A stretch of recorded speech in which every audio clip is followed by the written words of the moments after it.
DeJohnny Carrington and Marina Mabrey just received a taste of their own medicine. But let's rewind a little further, because this foul, and what followed, was more than just a hard play on the court. It was karma catching up to them in the most satisfying way. You see, this was the moment justice was served for what Carrington and Marina Mabrey did to Caitlin Clark earlier in the season. Remember when Carrington poked Caitlin Clark in the eye during Game 1 of the first-round playoff matchup between the Indiana Fever and the Connecticut Sun? It was just 90 seconds into the game. Clark, the star rookie sensation of the Fever, hit the ground in pain, and it was no ordinary fall. The foul was clear as day. Carrington's hand connected straight to Clark's face, leaving her visibly hurt. But what happened next was even worse. Carrington had the audacity to laugh about it. She shared a moment of mockery with her teammate Marina Mabrey, making light of Clark's pain as if it were some inside joke. This wasn't just an isolated moment either. A few weeks later, Carrington was at it again, this time on Instagram Live, with her girlfriend and Indiana Fever teammate, Nalissa Smith. With a smile on her face, Carrington reenacted the infamous eye poke in a joking manner. It was playful, maybe, but for Caitlin Clark fans, it was a slap in the face, metaphorically speaking. It was a reminder that the disrespect Carrington had shown on the court wasn't just an accident, it was intentional. And then Marina Mabrey added fuel to the fire. Just days after Carrington's poke, Mabrey went in for a block during Game 2 and delivered a harsh blow to Clark's face. You can see how bad it was from the picture. It was so bad that even the commentator couldn't stay silent. "That's a foul," they exclaimed, shocked that the referees missed what was clearly a flagrant move. Fans took to social media to express their outrage, calling out the injustice. Many argued that if this had happened in the NBA, it would have been an automatic flagrant foul. No questions asked. But as they say, what goes around comes around. Fast forward to Game 2 of the semi-finals, where DeJohnny Carrington found herself, driving to the basket, ready to score. But Kayla McBride had other plans. In a moment that can only be described as poetic, McBride delivered a hard foul on Carrington, sending her crashing to the floor. Let's see a replay of the action. It was a heavy hit, so much so that the crowd gasped, and for a brief moment time seemed to stand still. Carrington, the same player who mocked Clark just weeks before, was now at the receiving end of a brutal foul.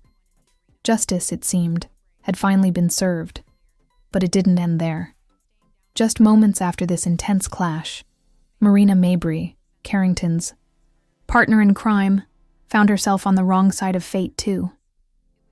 As she defended against McBride, trying to make a play, McBride's elbow connected with her in a way that made everyone in the arena wince.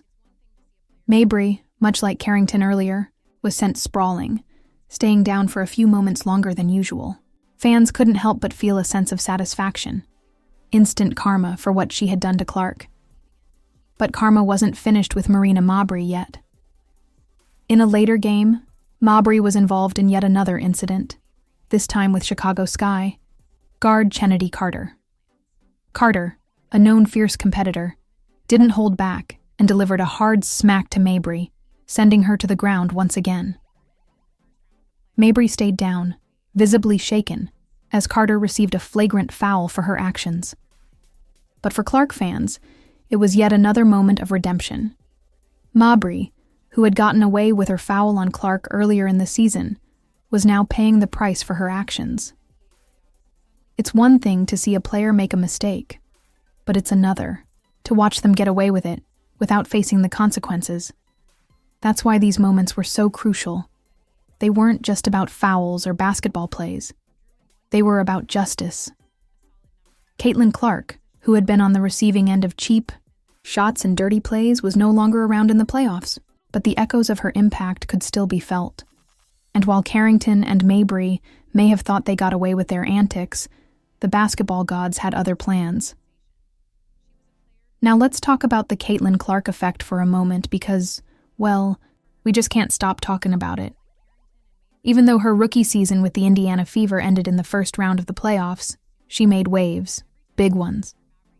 She was, without a doubt, the most electrifying rookie the WNBA had seen in years, and fans couldn't get enough. We're talking 2.5 million viewers for her last game. That's a lot of eyeballs. It's like she turned the WNBA into a must-see TV overnight. But then, just like that, the Fever gets knocked out of the playoffs. Cue the sad trombone. Without Clark, the WNBA playoffs suddenly felt like they were missing something. You know, like a burger without the patty. It's still technically a burger, but it's not nearly as satisfying. The numbers prove it. According to reports, Game 1 of the WNBA Finals between the Minnesota Lynx and the New York Liberty drew in 1.1 million viewers. A solid number, no doubt, but it was a sharp decline from the fever-pitch excitement that Caitlin Clark had generated just weeks earlier. There's little question that if Clark and the Fever had made it to the finals, those numbers would have skyrocketed. It's clear that the Caitlin Clark effect is real. She wasn't just a rookie sensation. She was a player who brought excitement, energy, and a fresh narrative to the league. And for her fans, seeing players like Carrington and Mabrey, their comeuppance felt like a small piece of justice in a season that ended too soon for Clark. Every time Carrington or Mabrey hit the floor, you could almost hear Clark fans cheering from their couches. It was like watching instant karma in action, served up with a side of popcorn and a large soda. Was Clark actually there to see all this go down? Nah.